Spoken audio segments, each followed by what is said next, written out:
Hello everybody and welcome back to another episode of Anxiety Chats. Today we are joined by Anna, who, like myself, has experience of emetophobia and OCD and wants to share her story. She also shares her experiences online on Instagram, and we'll leave the links of Anna's Instagram of wherever you're listening to this video, because it's a lot of really good stuff on your Instagram, a lot of exposure and things like that are really motivating. Emetophobia is a fear, and we'll be using words like sick and things. Is that okay with you, Anna?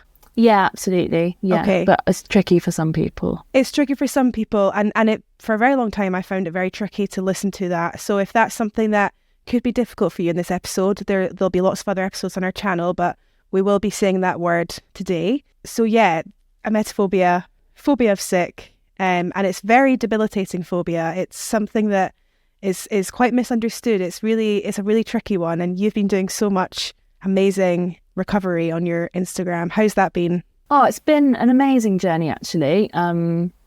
I've struggled with emetophobia pretty much my entire life. I can't remember not being scared of sick and vomit. But recently, within the last 4 years, I had 2 years of intensive cognitive behavioural therapy and exposure response prevention therapy with a specialist team who just drastically helped me change my life for the better. And this involved loads of exposure work. And I finished working with them just over a year ago now. But I have continued to carry out tasks, which I can explain a bit more about if you'd like me to, just to keep building my confidence, keep reminding myself that I'm capable of this and I don't need to be afraid, and there is a life worth living out there. Absolutely. And what did you say it was? It was very like, it was CBT and there was something else you said. ERP, exposure response prevention, I think it's called, not 100% sure. But it's a bit like CBT, but very directly doing exposure work and then kind of riding the wave of anxiety that comes with the exposure, so till it comes down the other side and you can see that anxiety does pass and doesn't last forever. That sounds amazing. I've actually not heard of that, because I know I do exposure therapy and a lot of people do exposure therapy, but I've never actually heard of it being done in a team with people. That sounds really interesting, really helpful. It was amazing. My therapists, I had 2 of them, they would always go one step further than me. So, for example, one time I used to be really afraid of door handles because lots of people touch door handles, particularly in busy communal environments, and all the like contact, germs, contamination. Like my fear was if I touch it and then didn't wash my hands, I would, I don't know, put my hands in my mouth or eat something and would get the germs in me and it would make me sick. So I used to always use my sleeve or wait for someone else to open the door or stuff like that. So I started off by having to touch a door handle and then not wash my hands for a while. And my therapist, to show me that they could go one step further, because it doesn't need to be scary, they would touch the door handle and then lick their hands, which seems quite extreme. But it was amazing, their commitment to me and recovery. And that memory will always stick with me because I was so shocked. Like, I didn't see that coming, and it just really gave me confidence that actually they can do that and they're not scared at all. Maybe I could be like that one day. That is incredible. That's the kind of therapy I think, when I think of good therapy, I think of things like that. If you could tell me, because you said that you started experiencing emetophobia at quite a young age, which is pretty common actually. Like I've heard that quite a lot. Yeah. And we've had another girl on here, Charlotte, who also said she was very young. So what were your first kind of memories of having this fear? I don't have, for me there wasn't something that like triggered it. I didn't have a traumatic experience with vomit or such.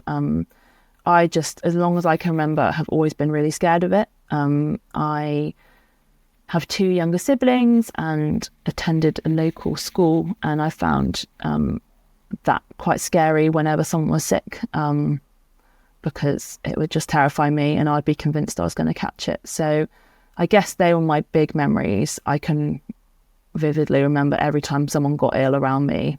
It's funny you say that. I'm the same. For some reason, My only specialist skill is you can name me somebody in my town and I can tell you the last time they were sick. Oh. It's quite a unique skill that's not Yes. that helpful. No. But I can tell you the date. I can tell you when my mum was last sick.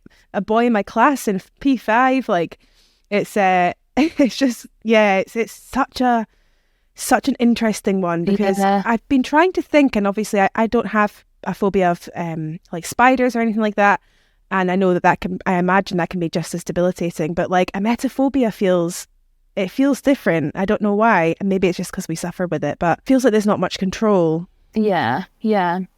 It's one of those things that if you're going to be alive, you're going to have to face it. Unless you lock yourself in a room somewhere and never have any contact with the outside world. But even then, you could still get ill. Yeah, that's a really good point. It's about, and that might sound absolutely terrifying to some listeners right now, of like, but there's no way I could ever face that. And I understand that thought process. I imagine you can too. And was there a time that you felt like recovery, there's no way that's possible? Oh my gosh, so many times. I lived with emetophobia and OCD for a long time, and I just did my best to keep going, and it dictated my life. Like, I've never been clubbing, I've never been partying, I've never been into town late at night in case I meet someone who's had too much to drink and is going to vomit. I am terrified of hospitals. Like, it's had a huge impact. Like roller coasters, oh my gosh, never going to do that.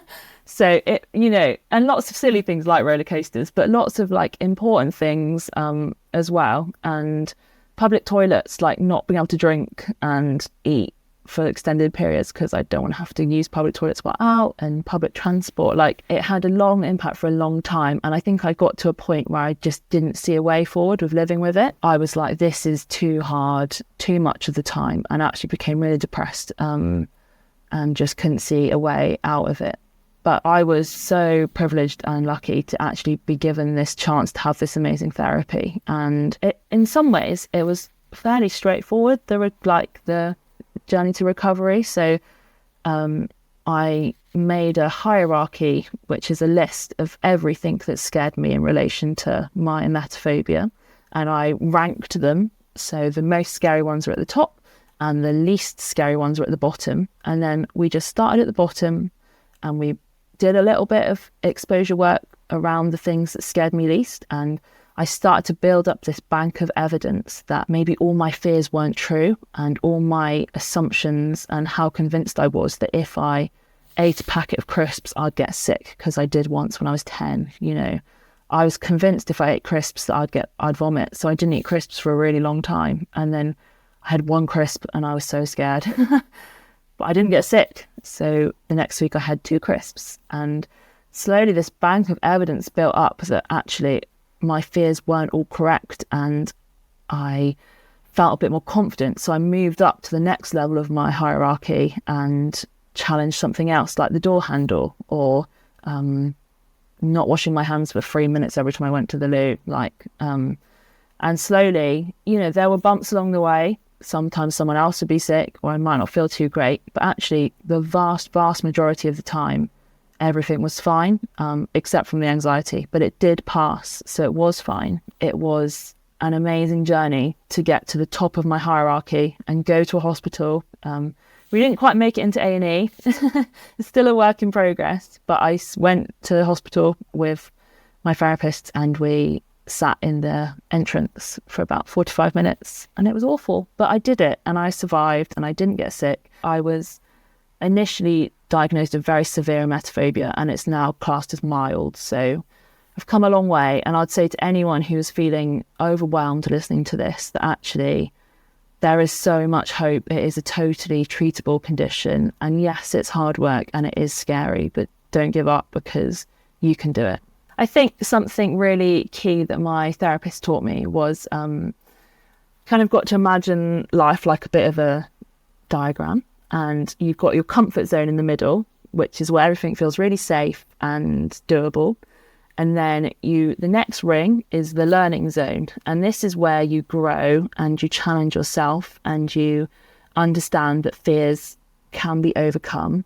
And then you've got the freak out zone. Now that is where you push yourself too far too quickly and you flood. It's called flooding, where you just totally overwhelm yourself with fear and anxiety, and you're so freaked out you just can't learn anything.